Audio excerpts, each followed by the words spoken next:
But you know what? Here's the data. Here's a craft that was seen, it was hovering in my backyard, it was doing this. Tell me how you do that. We know, in this community, you can travel faster than the speed of light. I mean, Ben Rich told me personally it's possible. So now when I say faster than the speed of light, I'm talking about getting from here to there quicker than what a linear fashion would be. So we're out of linear space-time here. Ben Rich was the second director of Lockheed's Skunk Works from 1975 to 1991. Rich, also known as the father of stealth, was responsible for the development of the F-117, the first production stealth aircraft. He also worked on other stealth aircraft, including the U-2 and the SR-71. Back in 1993, I got a mailing from the UCLA alumni, engineering alumni group. It's called Bolter Associates. You pay money to the school to help support them. And of course, they put on little benefit meetings and things, you know, go out to a football game and this and that. So they had designed this program for the alumni engineers to come and hear Ben Rich speak. So I believe it was March 23rd, 1993. I could be off on the date, but I think it was March 23rd, 1993. We went to the Alumni Center.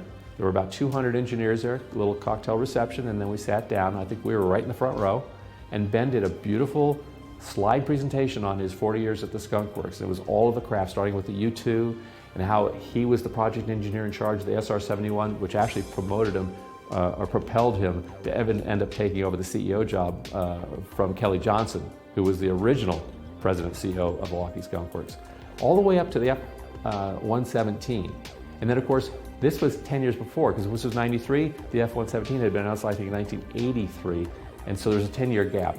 And he made a few funny comments about the Aurora and things like that, but he intimated there was a lot of other stuff going on that he could not talk about. He ended his talk with a slide of a black disc zipping off into outer space, and he ended it with these words: "We now have the technology to take ET home." And the entire place broke up laughing. And Tom and I just looked at each other and said, did he really just say that? And are these people really not getting that what he's saying is real? And so we just kind of let it go. There was a polite Q&A session, and then the meeting ended. Well, about 20, 25 of us gathered up around him for a secondary, post Q&A like most speakers have. And it was very polite at first, people just asking questions about his career and different things like that. Finally, one lady said, how does this getting ET home work? And he looks at her and he says, well, talks a little bit lower. He was trying to ignore kind of thing. So someone else asked the same question. So finally he said, let me ask you a question. Do you think it's possible to travel to the stars? He asked this of a particular engineer who had asked him a question about his career. And the engineer said, well, I don't know, it'd just take a long time to get there. He said, no, it wouldn't. We found an error in the equations, and we now know how to travel to the stars, and it won't take us a lifetime to do it. So, oh, that's pretty cool. So we started asking some more questions, right? And he just kind of dribbled out a little bit more information, a little bit more information, a little bit more information about this. He went on to describe a lot of different things about his career, about how this works.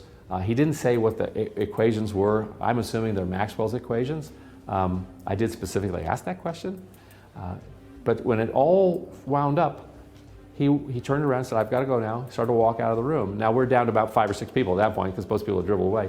I followed him through the room, and I said, Mr. Rich. And he turned around and looked at me like, who are you? And I said, I have a real interest in propulsion you're talking about that gets us to the stars. I said, can you tell me how it works?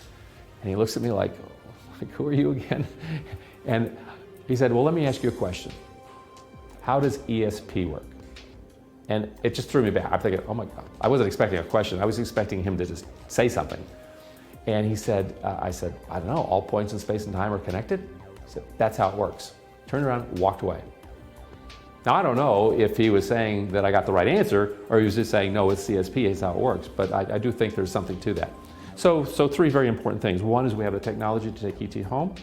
2 is there's an error in the equations. And this is important because if you realize that stealth is all built around a Russian mathematician's equations, and that's how they figured out how to do stealth. Now they've figured out through equations how to do greater than light travel. I've been corrected, faster than light travel. And then finally, that the way ESP works is the same way that this technology works. So there you have it. Now all that's left